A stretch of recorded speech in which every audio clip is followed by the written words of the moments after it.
Welcome to the Impact My Life podcast. Today's guest is my good friend Sean Kelsey, who is CEO of the Nave Law Firm. I have a quick intro that I'll read, and then we'll get into it. Love it.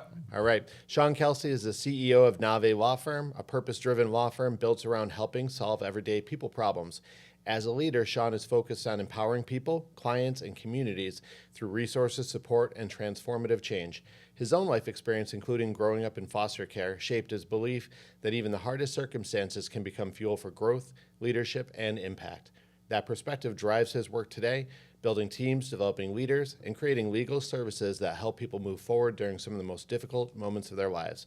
Sean brings a candid, people-first approach to leadership, business, and personal growth, with a focus on accountability, resilience, second chances, and building organizations that actually make people's lives better.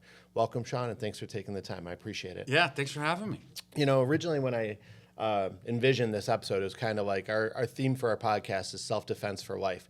And I thought it'd be interesting to have somebody that, you know, from, even though you're not a lawyer, disclaimer, not a lawyer, somebody that sees a lot of legal situations come in and just kind of give some advice to people. You know, what are some watch outs, you know, with your kids as they're growing up, become teenagers as you get older? You know, what are some things that you see in general? But then I kind of dug in and I found out a little bit more about like your story, and your story is incredible because you really came from rough circumstances, and to see what you've overcome and achieved, not only what you've overcome and achieved, but like kind of turning it into a beautiful theme for life, really, you know, of second chances and helping people and, you know, believing in the good of everybody despite where you came from. That I was like, that's like perfect for this podcast. And it was like, it kind of overshadowed my original idea, because this is just so much more impactful for people. But we'll probably hit both. We'll do it all. We'll do it. Hey, I appreciate you being so open and giving us the time. You know, it's funny, like you see a lot of people that overcome obstacles and on the, you know, in stories on the internet, on Instagram and TikTok. But I think for you, you have one of the most compelling stories of anybody that I actually know in real life and is friends with. And you need more friends. And coming back, I know, and coming back to like, you know, I knew you before I even knew that. And I just knew you as like wonderful, outgoing, generous, nice person, shirt off his back. And then, you know, and then I find all that out. You know, so for people that don't know your story, would you mind talking a little bit about, you know, when you were younger, some of the circumstances, what made you enter into foster care? Yeah. And then we'll kind of go from like what you took from it. Sure. Here's what we'll do. I'll go in there, interrupt me at any given time. Okay. Because the one thing that I don't have is a great memory. So when I say things like my age, I'll say 8, 9, 10, right? Because I repressed a lot of things. Mm-hmm. In fact, the first time it started to be open to me was in a psychology course in college, which my girlfriend happened to be in the same class, and they were talking about regression and all of that type of stuff.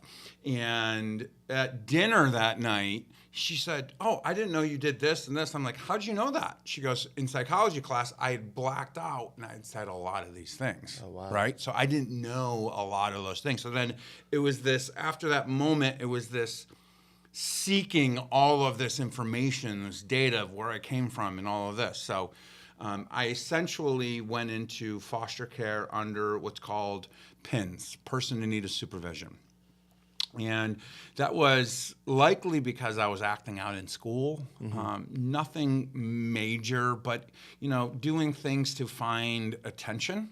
And now I realize the things I was doing for attention was a distraction to people so that they didn't know that I was in an abusive home, that I was sexually abused, all of those things. It was a distraction. If I'm funny, they'll go there. If I take my lunch and I drop it, it will be funny, right? So they'll focus on the funny rather than looking at the true inside me, because inside me was broken, or I felt that I was broken, right?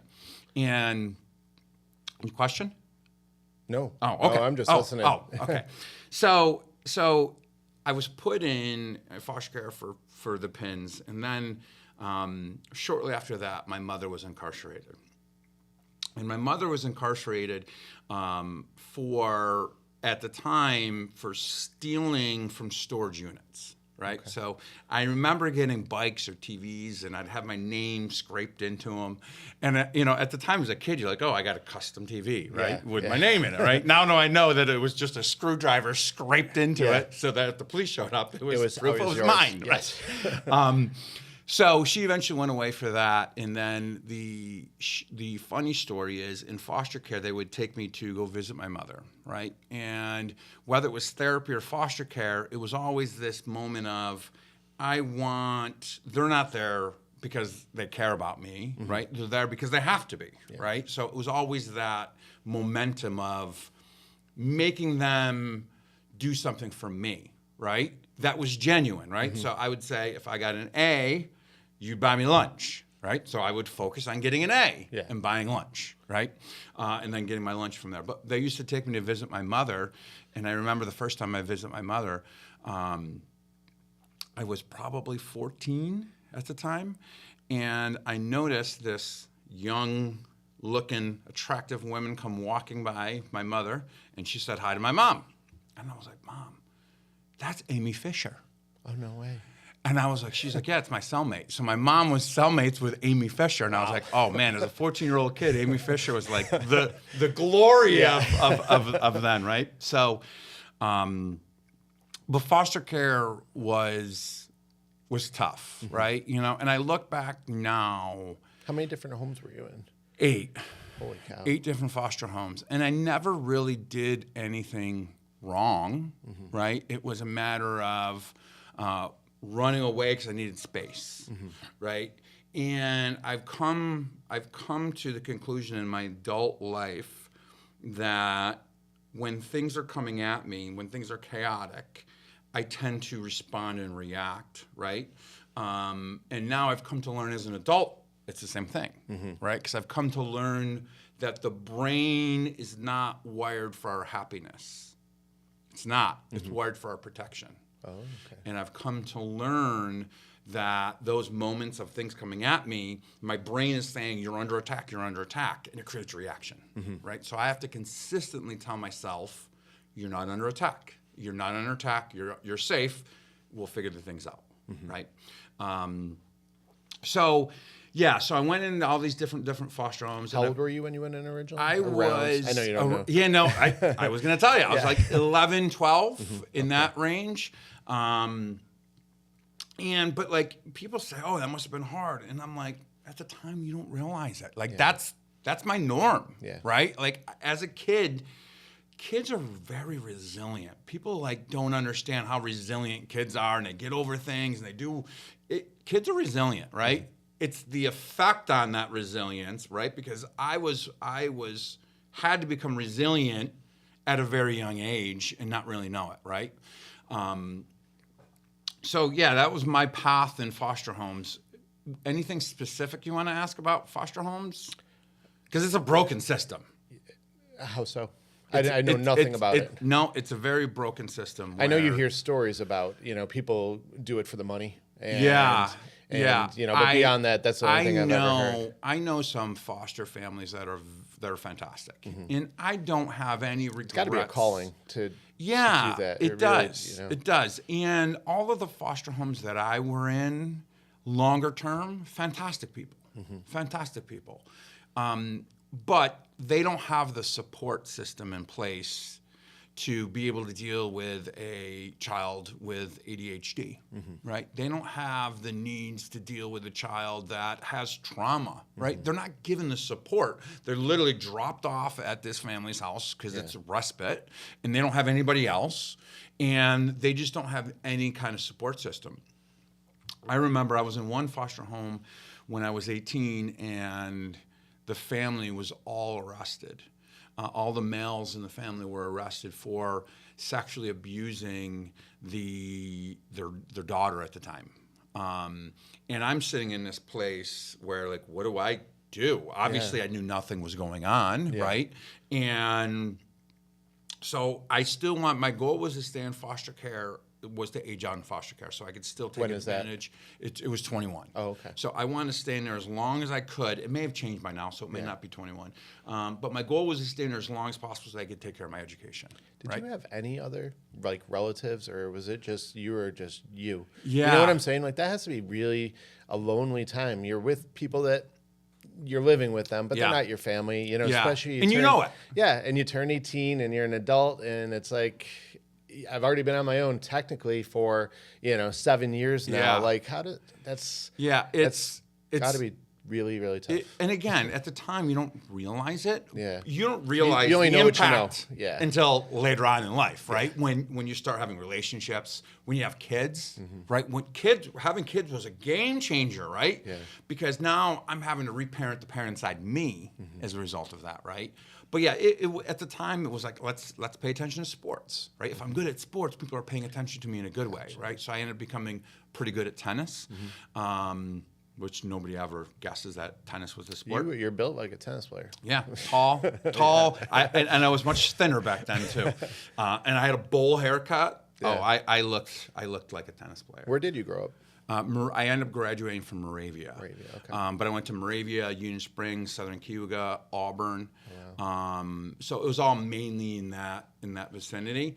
But I remember when the family was arrested, I went to my my caseworker at the time and said, "Hey, listen, I'm 18 now.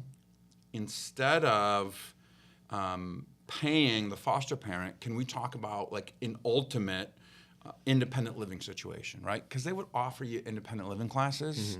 But like after 4 years of learning how to do the basics of a budget, you don't really need it, right? Yeah. It's very basic. So I said, can we do real life? Can we create a program that's a real life independent living where, instead of paying them, $2,500 a month, you pay me $700 a month, right? It saves the system money. It helps me out. Gets the ultimate That's why you work living. for a law firm. Right? You were already making deals. I was already trying to make the deal, right? But unfortunately, they couldn't do it. So, and then they let me go back into the household, right? That's why it's broken, because it's like, that's not a safe environment. No. And eventually I got called by the prosecution as a witness, and I was like, I can't be in this household. So I had to take the initiative to say, hey, listen, this isn't safe, right? And then testify against the people you're living with. No. So it was not a safe situation. And then they put me into another foster home at that point too, and that was the last foster home I was in.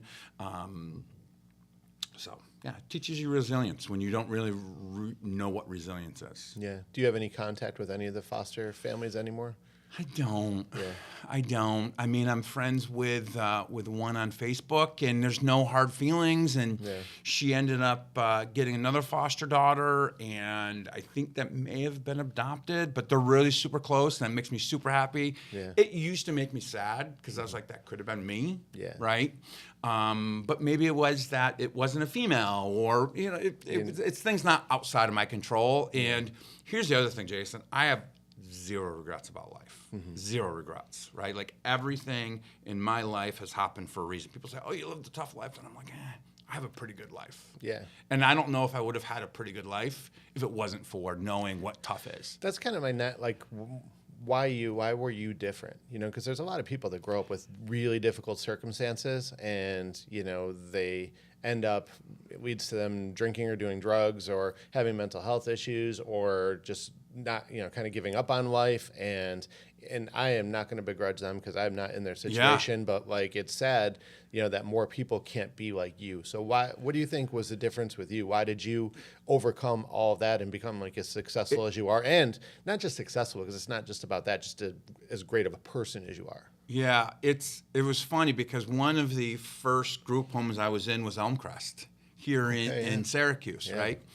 And a couple people said that they know said, you got to go meet Sean Kelsey. And I met with him, and the executive director asked me the same exact question. Like, what is in you that made you fight through? Because what people don't understand is 50% of people, of children that are in foster care will either end up incarcerated or homeless. 50%. Like the system's broken. That tells you that right there. That tells you the system's broken right there, right? And it's kind of like people with mental health issues and drug issues. It's just they're at the lower end of the ladder, so they don't put the money and the resources into really helping and developing and improving the program. Unfortunately, it just kind of slips through the cracks. Well, most drug use, alcohol or drug use, is masking something, right? Like I remember when I first got together with my wife, and she used the word addict. No, what I can't remember what the word was. Junkie? Junkie. That was the word she used. She said junkie, and I was like, let's have a conversation, right? Yeah. And the conversation I had with her was very simple. I said, take me back to the time that you were so hungover, you said you were never going to drink again. She's like, I know exactly what that day was. And I said, what was it? She's like, I was drinking Southern Comfort, and it was my 21st birthday. And I said, okay. I said, if I said to you, and I feel like most people have that story. Yeah, it's a Southern Comfort. Oh, no, yeah. Just in general. Oh, yeah. I'm never drinking again. So, and I said, in that moment, I want you to think about that moment, how you felt, all of those things. She's like, I remember. And I said, if I said, do this one shot of Captain Morgan's or whatever you were drinking, if you did that one shot and it would all go away, would you have done it? 100%. I said, multiply that by 100, and that's what an addict feels, right? They're doing something one time to make that feeling go away, right? And then that feeling goes away, and now the drug is so powerful that sometimes when people try getting off of it, they die. That's crazy. Can you imagine you stop doing something and you die from stop doing it? Yeah. Right? And solve their problem, so they keep seeking it out. Yeah. And I remember when I first started doing this job, I was talking with this lady. Her name was Natalie. I'll always remember for the rest of my life. She was actually running from the cops when I was on the phone with her. It's deadly stop. That's not going to solve anything, right? And typically it takes somebody about 7 days to become a client at most, right? She took 3 weeks. Oh, wow. Right? And we would have really deep conversations because she was addicted to heroin. And we eventually got to the point of the masking of why she did the drug, and it was because she was raped. And she didn't think that people were going to listen to her, and she just wanted that feeling to go away. And after she did it one time, she was addicted from there on out. And she became a client, and 3 years later, I remember it like it was yesterday. She came through the elevator, and she's like, hey, Sean. Zero clues who it was. And she goes, you know who it is? And I was like, sorry. And she's like, it's Natalie. And I instantly knew who it was. She was healthy. She had gained weight. And she's like, thank you for saving my life. And I'm like, this is why I do what I do. Yeah. Right? That's wonderful. Yeah, but back to me is I went through this phase in my life of trying to figure out what my purpose is, right? Because, I got lucky that I was relatively decent at sports that would teach me things like discipline, teamwork, all of those things, right? So I attribute a lot of that to that. And a team success. isn't a family, but in a pinch, having great teammates, and great friends will help you. Yeah, 100%, right? So I actually had a full ride scholarship to play tennis in college. I did not take the scholarship at the time because I was dating a underclassman that was a year before me or a year below me. So I was like, oh, I'm going to just wait for her. As soon as I made that decision, 3 months later, we're broken up. Yeah. So it's like, whatever. But again, everything happens for a reason. But I went on this search of finding what my why is, right? And in doing that, I listed all of the things in my life that were great. Things that I just all remember that were fantastic. Then I listed all of the things that were not fantastic. And I asked myself, what is the commonality between the two, right? And the commonality that I ended up finding was... Did that just come to you on your own to do that? Or did you hear like the exercise somewhere? I watched a video, Simon Sinek's Power of Why, right? And if nobody's ever watched it, I suggest you watch it. I think that like 30 million people have watched it. Yeah. So I just watched it, and it just resonated with me. Yeah. So I went through this moment of what is all of the positive, what's the negative moments that really impacted me. And the commonality between the two was that I took negative situations and I turned them into opportunities, right? And it started very young. when my mother, who was very physically and mentally and all of that abusive, would take me out to the country and drop me off. Mm-hmm. And I would be in the country, and like a cat, I would find my way home, right? Yeah. But I say a cat because one time... Was that when she was, like, you were in trouble, or she was just sick of you, or needed a break? It was either when she was on drugs, or it was when because she was also in prostitution, all of those different things, right? Yeah. So I always would be, I did something wrong, right? Or when she wanted to physically abuse me, she would go out there and say, hey, go find a stick, which is really mentally exhausting, because if the stick wasn't big enough, because you want to get a stick that's not big enough, because you want it to break, right? But if it broke, you know it was going to get it worse, right? So it was just that type of stuff, right? But one time I went to the SPCA in Auburn, and I went and visited the cats, and I'm not a cat person at all, at all. And I went to visit the cat. The reason why I went to go visit the cats was because nobody else was visiting the cats. Everybody's with the dogs. Yes. So I felt like I was... Dogs are easy. Dogs are easy, They love right? you. They love you, right? Nobody's with the cats. So I felt like I was a cat, right? So I went there, and it started to become this thing for me that I wanted to go spend time with these cats because nobody else would, and it filled my cup. Right, and like you said earlier, that's what I like to do now is really kind of work with people and try filling their cup too. It's funny, in our school we'd talk a lot about failure as your friend, which is kind of finding opportunities in bad situations. And so we'll talk to, you don't get this belt, you don't make this, okay, what are we learning from it? And so it's nice when kids can honestly say, hey, failure is my friend, this is what happened, I failed this test, what I learned was I didn't start preparing early enough. How does that look for you now as an adult, like in real life? Like, you got a career, you have a family, how does taking a bad situation, turning it into an opportunity, is it, completely subconscious now, or is it something that you still have to kind of process and think about? Or no, fortunately for me, it's pretty natural. Habit. It's natural. Whenever something bad happens, I look for where the opportunity is, right? Because I'm like, okay, where's the opportunity? Where's the opportunity? My father-in-law, unfortunately, passed away last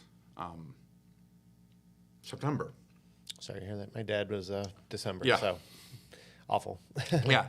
So I had to ask myself, what's the positive in this, right? Because he was that force in me that I never had, right? Like, my dad was there, but like as a kid, I would go back and forth from my mom to my dad as an 8, 9, 10-year-old kid on a bus, right? Like now, if you do that, you see an 8-year-old kid riding a bus on your own, somebody's calling CPS, right? And then my dad just didn't show up. Right? And later in my life, as an adult, Which is different than you sitting at the curb at your mom's house. It's you're somewhere. Completely, some bus terminal by yourself. Somewhere. By yourself, And then your ride home is the police, right? So I rekindled the relationship with my father. It just was never the same, right? It was very surface level. But just the fact that you did that, it shows a pretty big capacity for, at least partial forgiveness. That you allowed him back in at all. I mean, it's like in my 20s, I was on this mission of like, where am I from? Where are all these things? And again, I'll share this because I think it's important. I found my mother.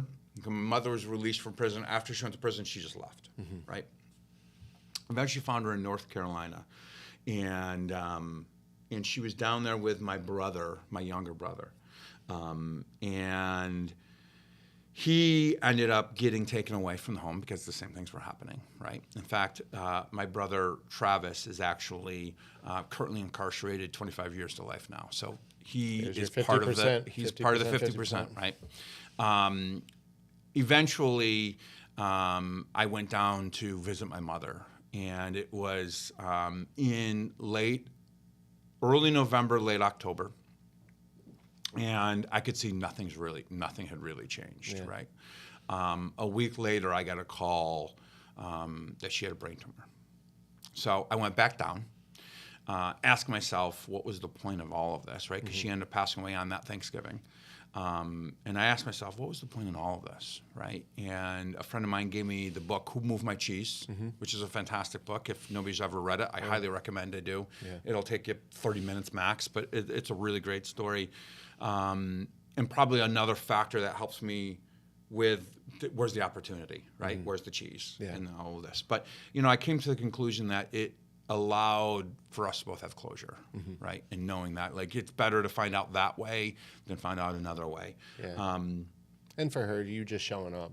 Yeah. Because she wasn't doing it on purpose. Yeah, I mean, and here's the thing. You are 100% right, because her mother was also very abusive, sexually abusive. And, I remember buying me a pair of these Reeboks that were ugly as heck. And she left the price tag on it intentionally and said, look how much I paid for these for you. Yeah. And I'm just like, then why? Yeah. Right? But I always look for the positive. So when my father-in-law passed away, I asked myself, what's the positive in this? There has to be something, right? And it came to the conclusion that it has to revolve around my health. Yeah. Right. At the time, I said, I'm going to come up with this plan where I'm going to be 50 and I'm going to run the Marine Corps Marathon. That has since changed because the thought of running a marathon, it makes me crazy, right? Yeah. Just the thought of it, right? The longest I did was like 21, and I was like, this is not fun for me. Yeah, you can get that runner's high to keep you going. Like, no, I'm good. But I did come to the conclusion that I want to live longer, right? So I've been on a journey since then, whether it's health, whether it's really kind of I'm trying to untangle my brain and understanding why I do the things that I do. Like, I'll give you an example. I was very stressed out this morning, and I had a reaction. And again, it's because I've learned at a very young age when chaos is coming at you, it's an attack, right? And you've got to protect yourself. Yeah. And again, it's that reminding myself that I'm not being attacked, and it's okay. Yeah. It's just life.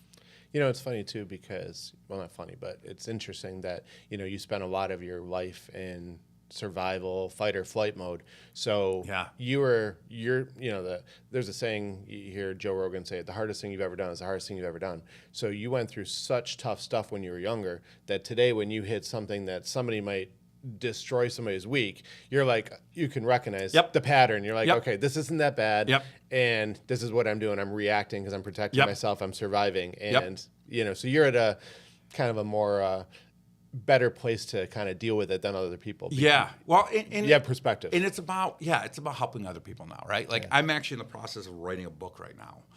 As part of this whole transformation after my father-in-law left is like, I love helping people. That's what really fills my cup. And if I can help people that haven't been able to kind of figure it out, because there's a lot of people out there that are like, what do I need to do, right? And then they start looking for medications, or they start looking for the instant rather than figuring it out, right? Because there's no instant to figuring it out, right? Yeah. It's always, and the thing is, after my father-in-law, this popular thing that came to mind is pick your hard. Yeah. Right? Like, you can go out there and have your fast food, right? That's easy. The hard part is when you have inflammation, when you can't go walks for the kids, when your back hurts, that's the hard, right? Or you can pick the hard now and eat healthier, right? And enjoy the other things out. Everything has a choice of pick your hard. It was honestly, I just had that conversation with my son yesterday because he's a plumbing apprentice, and his job site, he's at the school he's at, there's nothing near it. So for him, he was looking at cost-wise, him bringing his lunch versus him just eating junk from a gas station. And then he said, he goes, but my body feels way better when I bring it. And I said, and it'll be a lot less expensive in 20 years. And he goes, absolutely. He goes, I'm going to keep bringing it. I love that. Yeah. I love that. But he had to go through the learning process of just, eating with his friends, and, eating junk food and realizing like, I'm not, performing and feeling the way that I want to. Yeah. And so he realized, down the road, that's not going to be a good thing. Yeah. It's that pick your heart, and it was funny because one of my good friends, his son was in the Coast Guard. He was able to get letters, so I wrote him a letter that was basically around, first of all, I'm proud of you, doing something that a lot of people can't do. Second of all, I know this is the hardest thing that you're ever going to do. You'll get through it, and there will be harder things, and you'll overcome all of that too, right? Yeah. So the amazing thing is that he got out with his parents, graduated. They went to go to dinner. He stopped before they went to dinner, he asked for my phone number, and he called me to thank me. That's beautiful. It was pretty awesome. Yeah, that's awesome. Yeah. Like, those are the things that fill my cup. Yeah. Right? Because it's like that little bit of impact that you have on somebody's life, it was nothing for me. Yeah. It was nothing for me to write a letter. But the impact that you can do by just doing good. Yeah. You know, my good friend Don McPherson, he did a speech that I've been having a conversation is, be loyal to good. Like, be loyal to good. And that's really the life that I want to be. And I want to, like, tell people, be loyal to good. Yeah. Right? But it's so hard sometimes, right? Well, you know, it's, you know, especially when people aren't good back, you know. Yeah. So, you know, Yes. I'll see opportunities where I've helped somebody so many times, and then all of a sudden, you know, they're gone without a word, and it's just, you know, so it used to bother me. And then over the years, I just realized, you know, I feel better when I'm good to people. Yes. And, you know, someday I'll march into heaven, and, you know, Yep. it's a better way to live. Yep. And, you know, Yep. that's kind of where you got to keep your head in a positive place, that you're doing it, you know, because it makes you feel good and it's the right way to live. Yeah. And you don't know what that person's going through. Yeah. Right? They may not be able to meet you where you're at either. And you have to meet them where they're at, right? You know, we have a lot of parents watch this. Yeah. You know, I try to make every episode to where a parent watching this, it benefits them in some way, and then it also helps them raising their kids in some way too. So we, you know, build even stronger kids, you know, mentally, physically, emotionally, and then, you know, it helps the parents as well. So some, you know, kind of like a Pixar movie, there's different levels. Same thing with this podcast. You know, the choosing your heart, I think that's a perfect philosophy for you to kind of, now that you're a dad, talk about parenting. You know, choose your hard with parenting, because I think it lends itself so well. You know, it's so hard, right? Because me and my wife are polar opposites in how we want to parent, right? Which is a great benefit too, right? Yeah. Like that's what I've come to the conclusion where I'm like, oh, we got to do it this way, or she's like, we got to do it this way. We're like, okay, we got to figure it out, right? Yeah. And again, that doesn't mean there's not conflict, right? Conflict is good and healthy, right? Yeah. But, you know, being a parent is the most rewarding, scariest thing there is, right? And my kids are 8 and 10, right? So they're at an age where, for me, I want to teach them what being a good human is, right? If they want to be jerks at home, I'll deal with that, right? But when you spend the night at somebody's house or you're in public, it's please, it's thank you. And I'm lucky enough where my kids have good hearts and they're good humans. And being nice to everybody. That was one of the things that made me most proud when my kids were that age, and even into being teenagers. You know, if there was a new kid, a foreign exchange student, a special needs kid, like, they were friends with everybody. Yeah, you know? I love that. And it was just, wasn't something that we programmed into them. Like, you need to do this. They just naturally were nice to the person that needed it. Yeah. And, you know, it was gratifying, and, you know, made me probably more proud than anything else I could have done, you know, as being the good human. Yeah. And at the end of the day, that's all on you. Yeah. That's all learned behavior from you and from the family. But the struggle that I have now is that as the kids are transforming, it's about, for me, it's about accountability and discipline, right? We've done multiple different things. In fact, I actually had these dollar bills made up with their faces on them, right? We call them Riley Bucks and Dylan Bucks, right? And they earn them, right? You do something good, you help your sister, you do this, and then you can then take that and we can go to the store, right? Because I tend to buy my kids, unfortunately, pretty much whatever they want, right? And that's me fueling my past of not being able to have it, right? Yeah. So let's build a system that makes them earn it now. Do they love Target yet? Yeah. Yeah. Yeah. Yeah. All the women, I don't get it, but all the women in my house, they love Target. They love Target, and they're through this phase now where they like these squishy things, Neatos and squishies. Yeah. And we go squishy hunting on Saturdays. Yeah. So it's fantastic. I told them that we needed a 2-week vacation from squishies. Yeah. For parents, you know, one thing that, you know, it seems like that you deal with is kind of processing things that trigger you even as an adult, you know, being married, having relationships, having kids. You know, what do you say to parents that are out there doing the best they can? You know, they're working hard, raising their kids, trying to be a good partner, but, you know, still find that there's things that are triggering them and Yeah. they're reacting the wrong way. Do you have any advice for people to kind of get to be the level of self-awareness where you are? And I'm sure you'll say the first person to say you're not perfect with it, but Yeah. you are coming at it from a pretty good level. It sounds like. Yeah, it's for the kids, it's important for me to let them have their feels, right? Because as kids, we were taught, oh, don't cry about that. Don't get upset about that. Don't do that. Don't do that. You push these emotions down. And here's the thing, they come out somewhere else, Yeah. right? So for my kid, and it's the great thing about a parent, and also the worst thing about being a parent is when you see yourself in the kid. Yeah. You're like, oh my God, it's so something I've done. It's something that I do. Yeah. So for me, my youngest, she has anger problems, right? She will get angry and she'll just yell, right?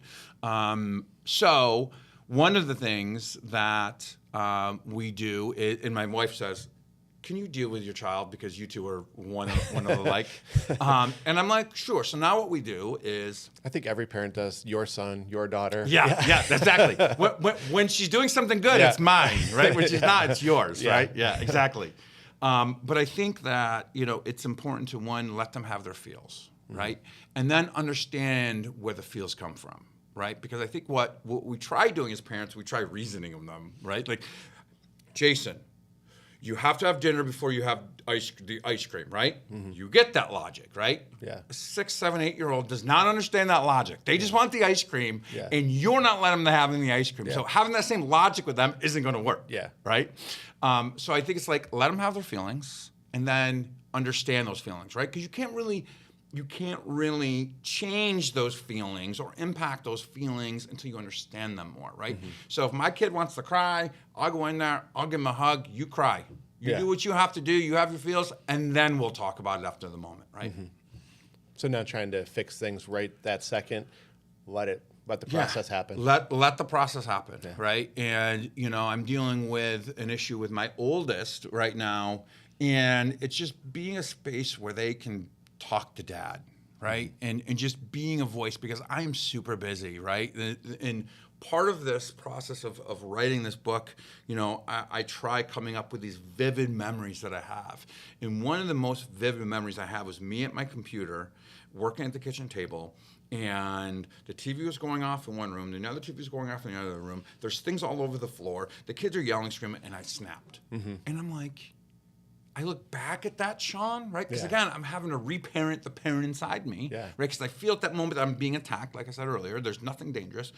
The kids don't know, right? Just be present in that moment of things. And a half hour later, when you settle down, you realize, that was probably on me for trying to do that in the middle of all that. Yes, yes. And but the hard thing is also having yourself grace, because coming with that is shame, embarrassment, all of those things, and having grace. And then again, just like if I'm going to have expectations on my kids, have your feels, and then we're going to talk about it. I do the same exact thing with my kids. I have my feels. I go with them and talk to them about it afterwards. And it's not to validate my feelings. It's just to give them a better understanding that, to mirror what I want them to do as well as me. And it's nice that they see that, nobody's perfect. Yeah. It's okay. Yeah. Now, obviously, we've talked about this, you're not a lawyer. Nope. But you are the CEO of a law firm. So in general, I kind of want to give, some parents out there some self-defense for life, just in general, like things that you see, trends that you see, things as a parent, that are going to be watch-outs for you as your girls enter into their teen years. Yeah. So what are some common situations that you see blindside parents where they don't see it coming, like cases that come in where you're like, they never expected it. Yeah, I think the first thing as a parent is to give yourself grace, right? You're building a human. That's really, really hard. You're going to make mistakes, right? So I think that I tell all the parents all the time, I said, give yourself grace, right? That's number one.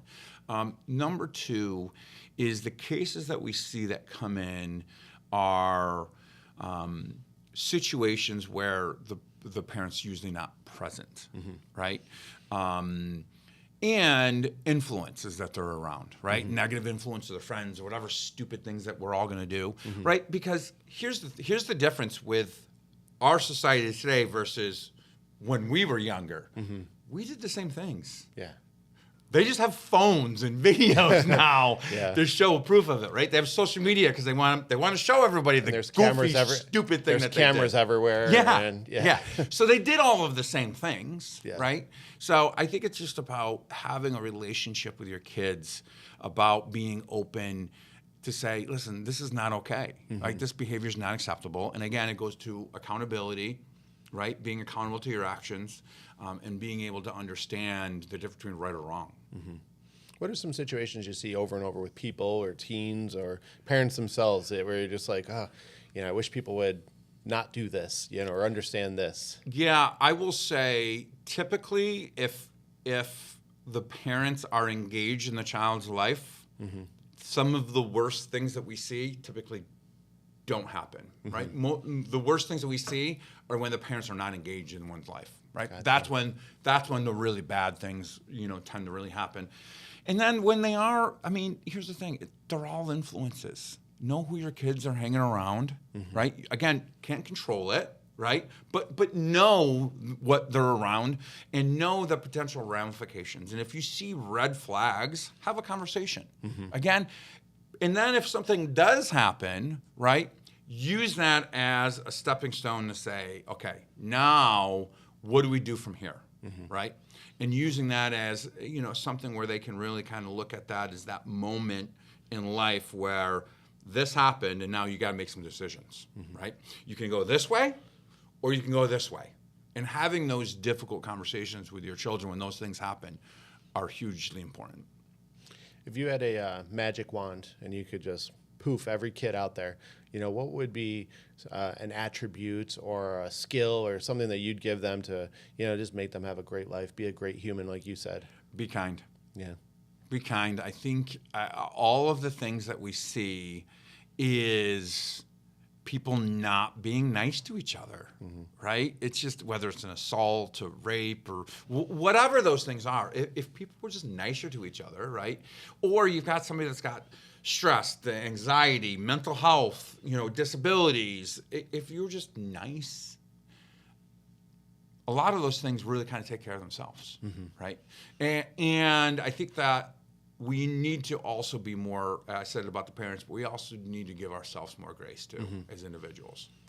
Now, would you say that's kind of what you did with your parents? You were able to, because a lot of people, I hear about it because I'm in the people business too. So I have a lot of conversations, and people take something that really isn't that big of a deal, and it turns into the rest of their life, where they cut off relationships, with family and friends because of a slight, or something big, that you only live once, there's no willingness to move past that. And, it seems like you not overlooked, but overcame a lot of disappointment and hurt with your parents. And so would you say it was grace that allowed you to do that?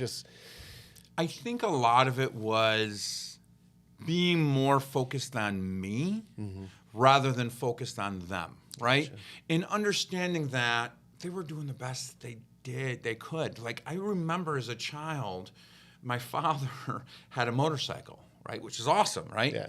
It's not awesome when it's the wintertime and all he has is a motorcycle, right? And he would be siphoning. Not up here. Yeah, no. And he would be siphoning gas out of cars because he didn't have money for it, right? I remember. Were you the lookout? Yeah. So I can't imagine that, right? Like, that can't be a conducive environment to be a good parent, right?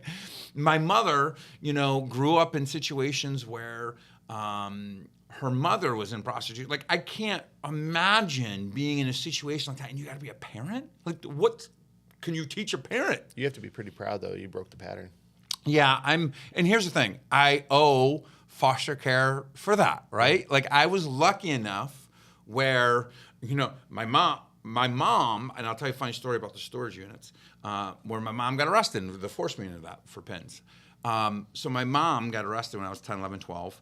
I eventually became good friends with somebody when I was 16, 17, became my best friend at the time. And his parents owned the storage units. Oh, no. And we were going to do some work there, and I said, John, why is there so much security? There's locks on these things, but you guys got security here? He goes, well, about 7 years ago, we got robbed really bad. And I was like, wait a minute. It ended up being my mom. Like, how small is the world where I end up becoming best friends with a family that my mom robbed? Well, Moravia's pretty small. Yeah, no, this actually happened in Auburn. Okay. This happened actually in Auburn, but still, it's still small where, that the worlds collided from that standpoint. Wow. I've heard you say that legacy is, planting a seed that you'll never see grow. What are you focused on right now? What seeds are you trying to sow now? So right now, like I said, I'm on this path of being happy, right? And it's so hard because I was actually having a conversation with my wife, and she goes, when is enough good enough? And I said, right now, my mindset is never, right? Like, I come from a background where I had to work for everything or I didn't get it. Right? So that's how I am, and I'm trying to embrace that in a way that is happier and healthier. And for me, it's writing this book. It's called The Uneducated CEO.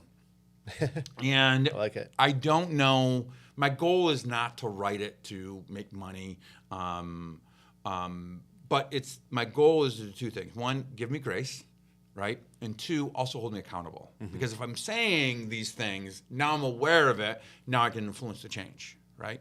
And if I can use it as a tool to help people that are lost, right? Like, I am so blessed to be able to know that the brain isn't there to make me happy, it's there to protect me. Now, many people don't know that. Right? So I'm aware of that now. I can influence the change and become happier as a result of that, right? So that if I can help people along that journey, and if I can help my kids be good kids, that's my legacy is I want them to be with my kids. I know it's cliche, but that's really where I want to see my kids become. Yeah. And me breaking the cycle, but that's the other thing is that we as parents, we try doing things to ensure that they never have to deal with the things that we have to, right? I was actually having that conversation with my neighbor. Is like, I just want them to be grateful for the things that they have because there were things that I never had, right? Well, we're trying to fill our cup, right? Because the truth is that they are not experiencing the things that we experienced, right? So when we are constantly giving them the things, they're eventually going to become spoiled as a result of that. Not grateful because they don't know what not having it is. I have a funny story about that. Years ago, I had one of my parents at the school. He had his two sons in the program, and he's a local doctor, very well known, wonderful family. They're just beautiful people. But one time he goes, "We'll be gone the next 3 weeks." And I said, "Oh, you're going back to India?" And he goes, "Yeah." And I go, "That's great." I go, "You get to see your family, and they can see where you grew up, and get some great food." I go, "Have a great trip." He goes, "Yeah, we're going for all that." He goes, "But really, why we're going is they need to learn to appreciate how good they have it here." And I was like, "Okay." And then they came back, and I asked them about it, and I asked him, and I go, "Mission accomplished?" He goes, "Mission accomplished." So that's fantastic. For speaking of parents, are any parents who are listening now and they feel like they're just kind of going through the motions, waking up, going to work, taking care of the kids, it's like an endless cycle. What advice would you have for them? Because it seems like you're living life at a pretty high level. You're pretty happy, pretty aware. What advice would you have for people that are just kind of they feel like an automaton, just going through the motions? Yeah, it's hard, right? Because again, you got to unwire that, right? Because I am built to work. Yeah. I'm just built to work because I'm afraid I'm going to lose something, right? And I'm sure they feel the same exact thing. Be like, I got to go to work because I got to pay the bills. Because if I don't pay the bills, I lose the house. If I lose the house, they're doing it with them in mind, right? But they're losing them along the process of that, right?